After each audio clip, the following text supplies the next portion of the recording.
राज्यामध्ये सध्या 10वी व 12वीच्या प्रॅक्टिकल परीक्षा तसेच तोंडी परीक्षा सुरू असून पुढच्या आठवड्यापासून म्हणजे 10 तारखेपासून इयत्ता 12वीची तर 20 तारखेपासून इयत्ता 10वीची लेखी परीक्षा सुरू होणार आहे। यासाठी शाळांनी सर्व तयारी केलेली आहे आणि यातच आज शिक्षण विभागाने शिक्षकांचं म्हणजे जे अतिरिक्त शिक्षक आहे 2024-25 आणि 25-26च्या संच मान्यतेनुसार या अतिरिक्त शिक्षकांचं समायोजन प्रक्रिया देखील या परीक्षेच्या कालावधीतच लावल्यामुळे परीक्षांना मोठा अडथळा निर्माण झालेला आहे।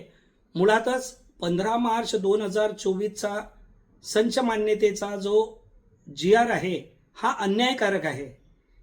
या GR मधून विद्यार्थी संख्या असूनही म्हणजे कमी विद्यार्थी संख्या असल्याने अनेक म्हणजे शेकडो शाळांमधील अनेक तुकड्या या बंद पडून हजारो शिक्षक हे अतिरिक्त होणार आहे। म्हणजे एकीकडे शाळेमध्ये विद्यार्थी असतील तर दुसरीकडे त्यामध्ये शिकवायला शिक्षकच नसतील कारण त्यांचं समायोजन केलं जाईल।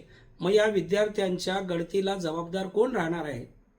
10वी आणि 12वीच्या परीक्षा सुरळीत चालण्यासाठी प्रत्येक विषयाला 15 मार्च 2024च्या GR मध्ये सुधारणा करून प्रत्येक विषयाला स्वतंत्र शिक्षक देण्याची सुधारणा जोपर्यंत या GR मध्ये होत नाही तोपर्यंत शासनाला आमची विनंती राहील की या संच मान्यतेच्या शिबिराला स्थगिती द्यावी।